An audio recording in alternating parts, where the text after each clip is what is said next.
Baik. Nah, sebelum kita masuk ke materi pembelajaran, Ibu ingin bertanya. Di sini siapa yang sudah mempunyai akun media sosial? Saya, Bu. Bagus. Hampir semua ya. Iya, Bu. Nah, di sini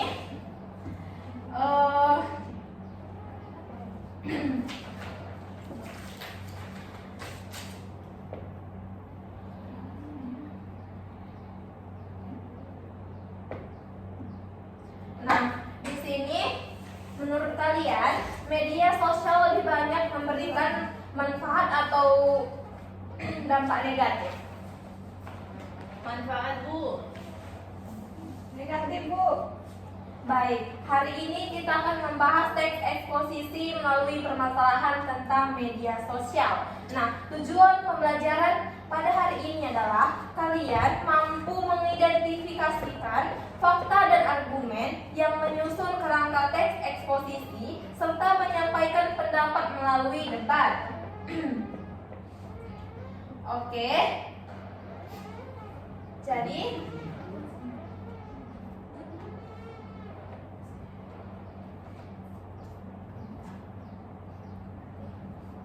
Oke. Nah, anak-anak dapat melihat ke layar. Di sini yang kita bahas adalah tentang teks eksposisi.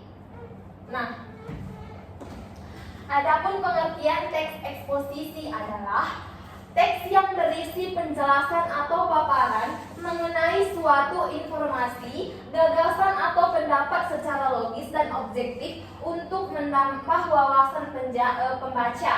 Menurut Kraft, teks eksposisi adalah bentuk wacana yang bertujuan menjelaskan atau menguraikan suatu pokok pikiran sehingga memperluas pengetahuan pembaca. Lanjut. Nah, di sini ada struktur teks eksposisi. Nah, di sini ada 3. Nah, kepada Wulan boleh dibaca. Yang pertama itu tesis, Bu. Berbasis pendapat atau pandangan penulis mengenai suatu masalah. Nah, yang kedua boleh dibaca gini. Yang kedua itu ada argumentasi, yaitu berisi alasan, fakta, data, dan bukti yang mendukung tesis. Oke, yang ketiga boleh dibaca oleh Esa. Penegasan ulang yaitu berisi simpulan atau penegasan kembali pendapat penulis, Bu. Jadi udah paham kan? Struktur teks eksposisi ada berapa? Ada. Yang pertama Tesis. Kedua Argumentasi. Ketiga Penegasan ulang. Oke, bagus. Nah, lanjut. Nah, di sini ada ciri-ciri teks eksposisi. Nah, seperti yang teman-teman lihat. Nah, di sini ciri-cirinya ada 6. Yang pertama itu bersifat informatif. Yang kedua menyajikan fakta dan data. Yang ketiga objektif atau tidak memihak. Yang keempat menggunakan bahasa baku. Yang kelima bersifat logis dan sistematis. Dan yang terakhir itu bertujuan menjelaskan suatu masalah.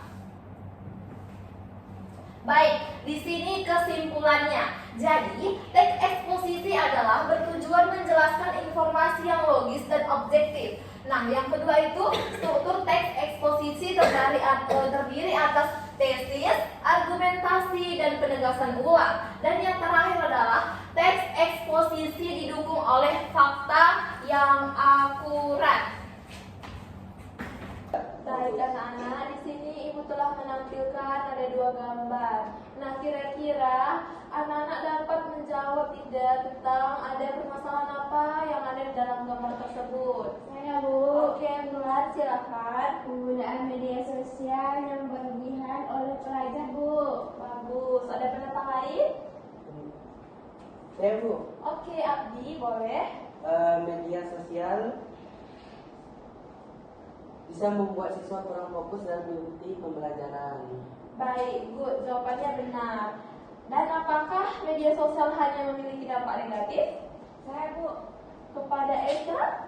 Tidak, Bu. Media sosial juga bisa digunakan untuk mencari informasi pelajaran, Bu. Bagus sekali, jawabannya benar-benar semua. Jadi, permasalahan yang akan kita kita bahas hari ini adalah apakah media sosial lebih banyak memberikan manfaat atau dampak negatif bagi pelajar? Ya Bu. Oke. Baik anak-anak, sekarang silahkan membentuk 3 kelompok, masing-masing satu kelompok terdiri dari 2 orang ya. Nah, tugas kalian di sini adalah menemukan fakta yang ada pada gambar yang Ibu paparkan. Yang kedua itu argumen apa yang mendukung, dan yang terakhir itu solusi yang dapat diberikan.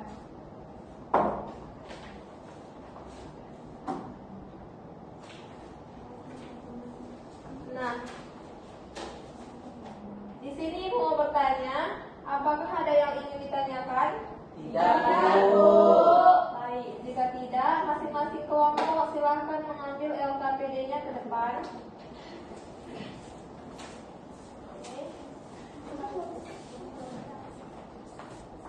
Kok itu di sini dia ya? Soalnya Agus mau. Kenapa mau ambil dulu?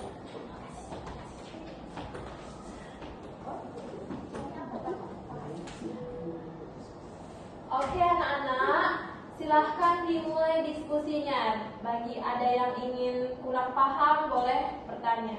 Baik, Bu. Baik, Bu.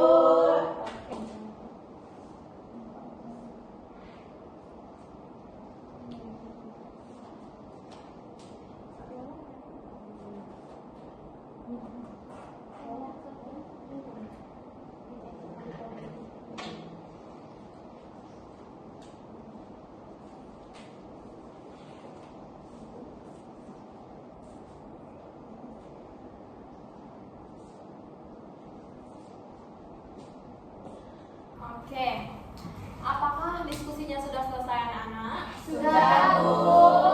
Baik, di sini Ibu ingin bertanya ya. Untuk kelompok 1. Nah, kepada kelompok 1, fakta apa yang kalian temukan pada gambar tersebut?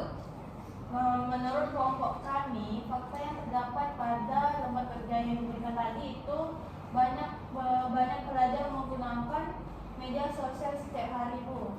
Bagus. Apa pendapat utama kelompok kalian? Pendapat utama dari kelompok kami itu, Bu, media sosial memberikan banyak manfaat bagi pelajar, Bu. Itu bisa menjadi tesis. Argumennya apa? Kalau argumennya itu, Bu, media sosial memudahkan mencari informasi pelajaran, Bu.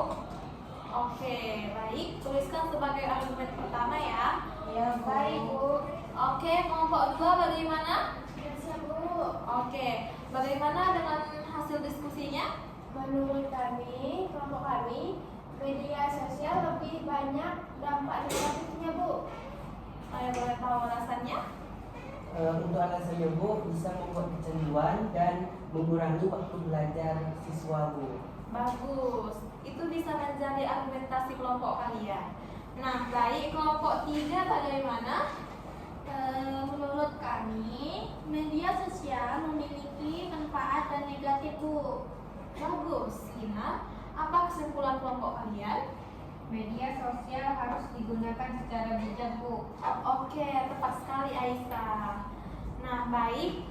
Kelompok 1, silahkan mempresentasikan hasil diskusinya ke depan ya. Baik, Bu. Baik, kepada kelompok 1, silahkan mempresentasikan hasil diskusinya. Baik, terima kasih. Kami dari kelompok 1 ini mempresentasikan hasil diskusi kami. Kelompok kami berpendapat bahwa penggunaan media sosial itu banyak memberikan manfaat bagi pelajar, Bu. Dan tidak hanya itu, media sosial memudahkan mencari informasi, membantu komunikasi, dan menjadi sarana belajar. Terima kasih. Apakah ada kelompok lain yang ingin menanggapi hasil diskusi kelompok 1? Izin menanggapinya, Bu. Oke, kepada Abdi silahkan.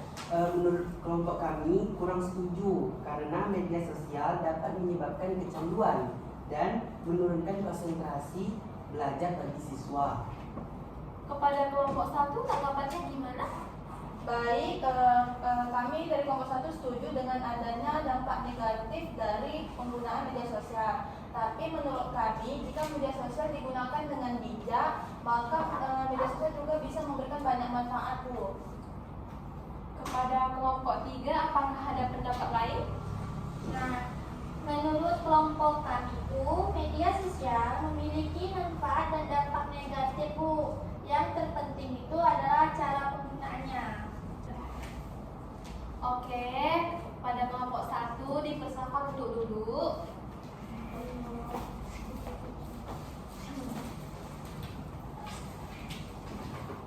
Bagus sekali. Jadi dari ketiga kelompok kita bisa melihat adanya berbagai sudut pandang yang berbeda-beda. Semua pendapat yang disampaikan sudah didukung oleh alasan yang logis. Oke anak-anak, di sini ibu ingin bertanya. Nanti siapa yang cepat jawab akan ibu kasih nilai plus. Oke? Baik, Bu. Oke. Siapa yang masih ingat struktur teks eksposisi? Saya, Bu. Abdi. Baik Bu, yang pertama tesis, kedua argumentasi, dan ketiga penegasan ulang Bu. Good, kasih plus kepada Abdi. Oke, bagus ya. Nah, di sini pertanyaan kedua. Apa fungsi argumentasi dalam teks eksposisi? Bulan. Baik. Untuk memperkuat pendapat dengan fakta dan alasan Bu. Oke, good. Kasih nilai plus kepada Bulan. Aduh, ibu harus semangat mengajarnya. Kalian gercep ya. Oke, jadi jawaban kalian semua itu tepat. Nah, oke, jadi teks eksposisi adalah teks yang berisi pendapat dan informasi yang didukung oleh fakta untuk meyakinkan pembaca. Nah, baik anak-anak, ibu ingin bertanya, apa yang kalian pelajari pada hari ini? Kepada Putri, Kami belajar tentang teks eksposisi, Bu. ada yang lain? Kami belajar menyusun argumen berdasarkan fakta Bu. Bagus sekali Karlina. Oke, sebelum pembelajaran berakhir, ibu akan melakukan penilaian terlebih dahulu ya. Nah, di sini ibu menilai sikap kalian selama diskusi dan debat, seperti kerjasama, tanggung jawab, kesatuan, dan kepercayaan diri. Nah, dan selain itu, ibu juga menilai pengetahuan kalian melalui tanya jawab yang telah dilakukan serta keterampilan melalui hasil diskusi dan presentasi kelompok. Oke anak-anak, sebagai tugas kalian silahkan buat satu teks eksposisi sederhana dengan tema dampak media sosial bagi pelajar. Oke, baik, sekian untuk hari ini. Semoga apa yang kita pelajari pada hari ini bermanfaat bagi anak-anak semua. Terima kasih dan semoga kalian selalu sehat walafiat, oke? Amin. Nah, sebelum kita pulang, alangkah baiknya kita terlebih dahulu untuk berdoa. Nah, kepada Abdi silahkan dibimbing untuk doa pulangnya. Bersiap, berdoa mulai. Berdoa selesai. Oke anak-anak, selamat pagi semua ya. Pagi, Bu.